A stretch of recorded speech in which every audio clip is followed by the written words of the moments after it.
In English, I said, "Hello, my friends." How many of you know or know a person who speaks another language?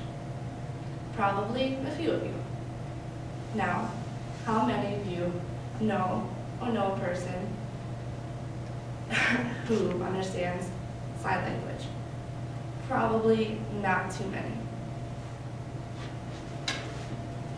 American Sign Language, or ASL, is a very interesting background, is very useful in today's society, and although it may be considered a dying art, it can be used for many things in the future. American Sign Language has a very unique history. I feel like when many people think of how sign language began, they think of Helen Keller. Although she was very early on and was a prime example of sign language, it didn't start with her. It actually originated in France and only later came to America, where it grew bigger and bigger. It started with Geronimo Cardano, who was an Italian physician. He was the first scholar to really recognize that the deaf did not need to use words to learn. In the 1500s, he used a deaf education. He recognized that deaf education could be learned through written words. This is what he used on his deaf son, and who many other people around that time period started to take up. However, there was no real deaf education until around 1750. At this time, there was the first social and religious program founded by Abbé de l'Evie, who was a French Catholic priest. Abbé established the first public deaf school in 1771. In America, the school was known as the National Institute for Deaf Mutes. What was interesting about the school is that it was the first of its kind. Kids from all around France came to it, and they brought their homemade signs and brought it to the school. Abbé then took these signs and tried to unify them and make them more universal to teach them to all the students. He ended up establishing 21 schools, and so because of this and all the other things he did for the hard of hearing, he is known in deaf history as the father of the deaf. Eventually, with his foundations, it spread to America in the 1960s, where ASL began. Today, sign is helpful in many different ways. People with disabilities feel that they are not handicapped, but handy-capable. Because of their disability and how they were born, or became later to be, they form very close connections with people who are like them. So there are bonds that most people don't get to make in their entire lifetime because they're on such a close connection. There are even people who feel betrayed when someone who is deaf decides to get hearing implants or surgery that allows them to hear.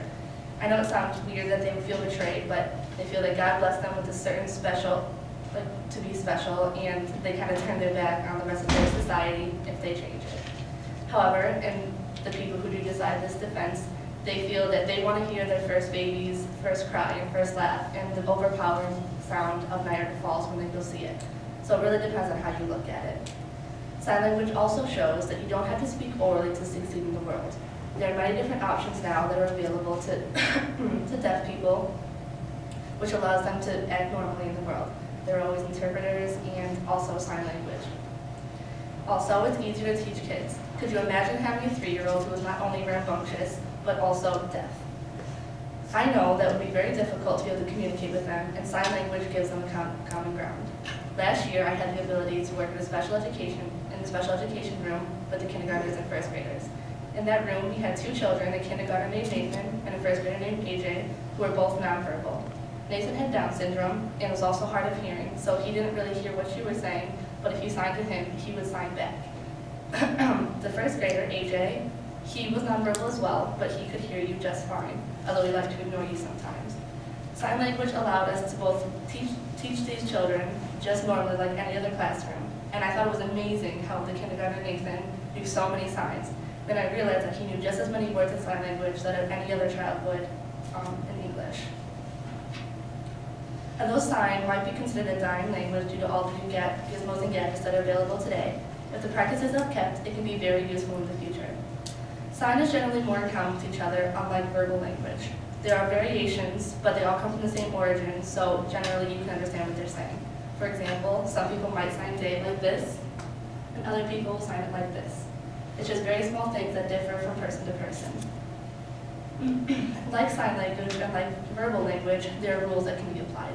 Generally, the male roles will be considered with the forehead, and the female roles will be considered with the lower part of the face, such as the cheek and the chin. Such as we have dad, mom, grandma, grandpa, brother, and sister. And also, a lot of signs relate to the body. So if you're food, many people think of their mouth. If you're hungry, you relate to your stomach. In the sign, you just go down your stomach. And if you're cold, you shake and you're cold. And also there are emotions. If you're angry, or you're sad, or you're happy.